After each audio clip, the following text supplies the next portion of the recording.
Hello सर्वांना नमस्कार. मी निखिल प्रभाकर रावरकर आपल्या चॅनलच्या नवीन व्हिडिओमध्ये माझं स्वागत करतो. फ्रेंड्स, आपण जसं पाहतोय, आपण चक्रा सिरीजबद्दल बोललो. आपली जी एनर्जी सिस्टीमची सिरीज आहे त्यामध्ये आपले सर्व चक्र आता कंप्लीट झालेले आहेत आणि आपण प्रत्येक चक्रासोबत प्रत्येक सिंगल चक्र हे कसं अलाइन करायचं किंवा कसं त्याच्यावर काम करायचं हे आपण पाहिलेलं आहे. पण मित्रांनो, ह्या व्हिडिओमध्ये आपण पाहणार आहोत की आपली जी कंप्लीट बॉडी सिस्टीम आहे, आपल्या जे सगळ्या साथीच्या साथी एनर्जी सेंटर्स आहेत ते एकमेकांशी सिंक कसे करायचे आणि सगळे चक्र एकमेकांसोबत अलाइनमेंट कशी करायची. मित्रांनो, तुम्ही कधी कधी मेडिटेशन करता, अफर्मेशन्स करता, पण तुम्हाला कधी कधी असं वाटतं का की हे सगळं करूनही तुमचं लाईफ आउट ऑफ सिंक जात आहे? तर याचं कारण हे असू शकतं की तुमचं एखादं चक्र नाही तर कंप्लीट तुमची जी सिस्टीम जी आहे ती सिंक मध्ये नसते. आणि हे कशामुळे होतं मित्रांनो, की आपल्याला असं वाटतं की माझं एखादं चक्र किंवा आता मी जसं आपण बोललोय की माझ्या बॉडीमधली एखादी सिस्टीम नीट काम करत नाही. पण आपण या गोष्टीचा विचार नाही करत मित्रांनो की जी एक सिस्टीम आपली काम करत नाही ती एका दुसऱ्या सिस्टीम सोबत इंटर रिलेटेड असते, इंटर कनेक्टेड असते आणि ही सिस्टीम नीट काम न केल्यामुळे ती सिस्टीम सुद्धा नीट परफॉर्मन्स देऊ शकत नाही.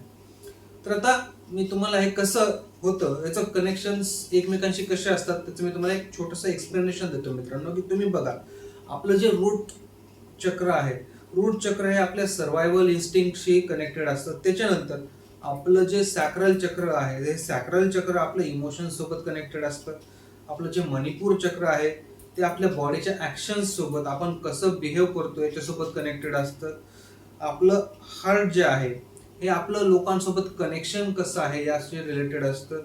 आपलं जे थ्रोट चक्र आहे ते आपल्या संभाषणाशी, आपल्या एक्सप्रेशनशी रिलेटेड असतं. आपलं थर्ड आय चक्र जे आहे, आपली विजन कशी आहे याच्याशी रिलेटेड असतं. आणि आपलं जे क्राऊन चक्र आहे हे आपल्या लाईफचा पर्पज काय आहे याच्याशी कनेक्टेड असतं.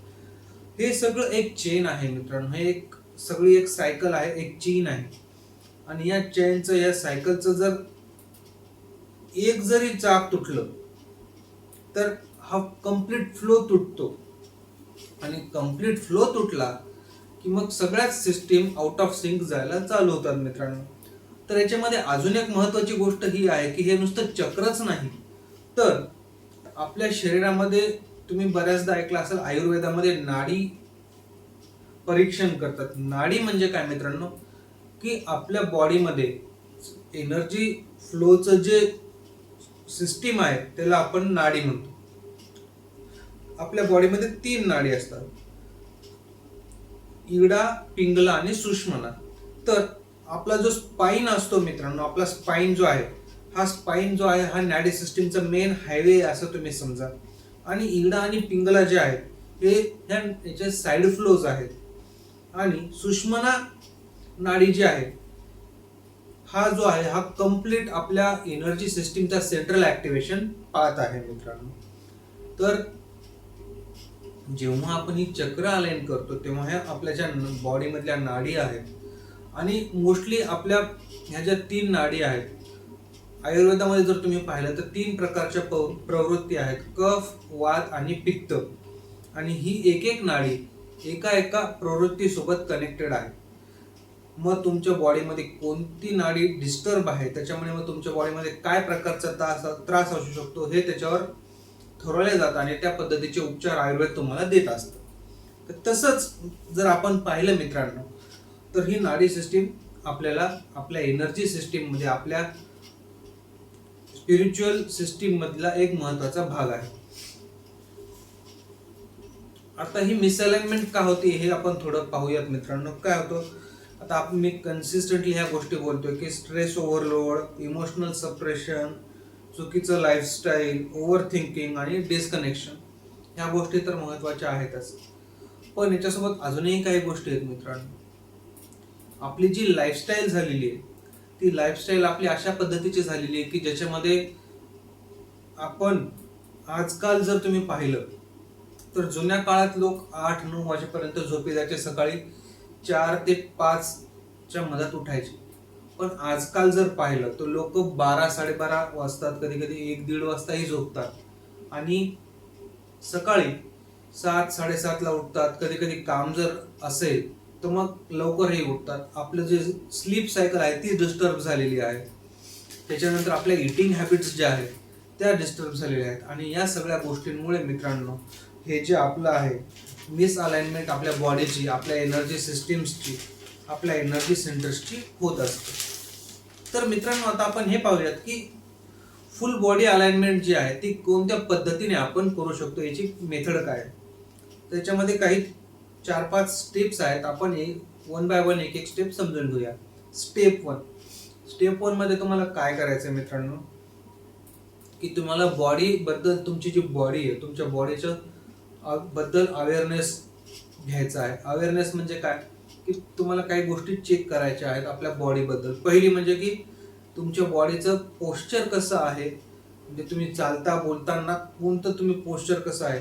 मित्रांनो आपण जेव्हा चालतो बोलतो ना त्यातूनही आपला कॉन्फिडन्स, आपली एनर्जी लोकांना हायलाइट होत असते. काही लोक जे आहेत ते एकदम असं, जसं जेव्हा चालतात तेव्हा आपल्याला असं वाटतं की अरे यार काय डॅशिंग माणूस आहे हा, काय याच्या पर्सनॅलिटी.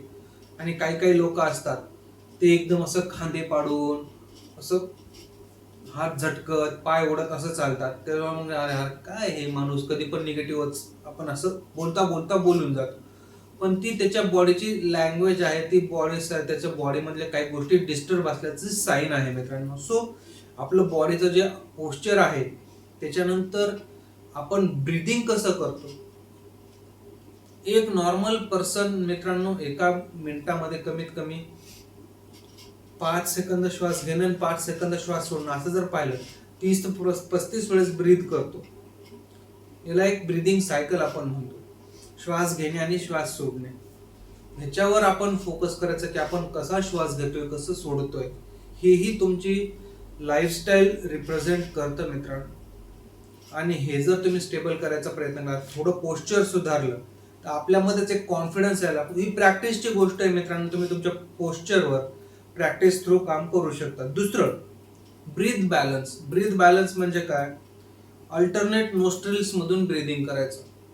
म्हणजे काय करायचं की आता तुम्हाला जर सांगितलं तर अनुलोम विलोम जो प्राणायाम आहे तो करायचा मित्रांनो. एका नाकपुडीतून श्वास घ्यायचा, ही नाकपुडी बंद करून तो सोडायचा.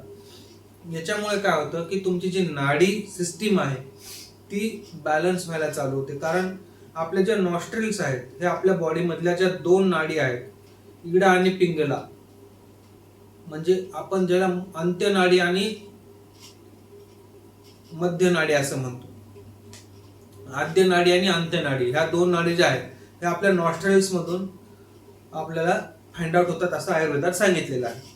तर याचं जर तुम्ही काम केलं, याच्यावर जर तुम्ही एक्सरसाइज केलं तर ते आपल्या बॉडी मधला, नाडी मधली जे आपल्या एनर्जी फ्लो आहे तो रिसेट व्हायला मदत होते आणि तो फ्लो एक प्रॉपर सिंक मध्ये येतो मित्रांनो. त्याच्यानंतर काय की आपलं जे चक्रा अवेअरनेस आहे ह्याचं पूर्ण स्कॅन करायचं की आपलं, म्हणजे आता तुम्हाला ऍक्च्युली हे पाहावं लागेल मित्रांनो की तुमचं कोणतं चक्र जास्त डिस्टर्ब झालेलं आहे.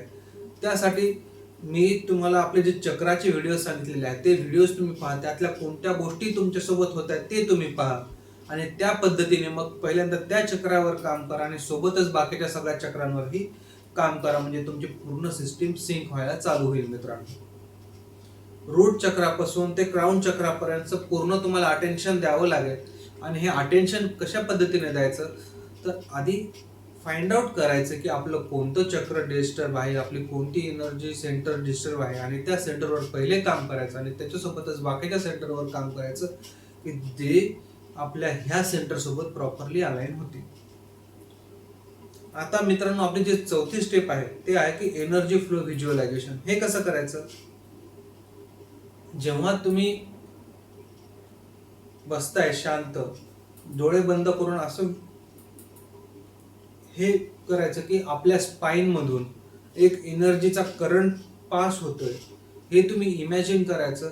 हा एक मेडिटेशनचा प्रकार आहे मित्रांनो. या संदर्भात तुम्हाला युट्यूबवरही काही व्हिडिओज भेटून जातील आणि मी माझ्या पुढच्या व्हिडिओवर यामध्ये बोलणारच आहे. आणि स्टेप 5 जी आहे ती म्हणजे स्टिलनेस. स्टिलनेस म्हणजे काय, कोणत्याही गोष्टीसाठी फोर्सिंग करायचं नाही मित्रांनो.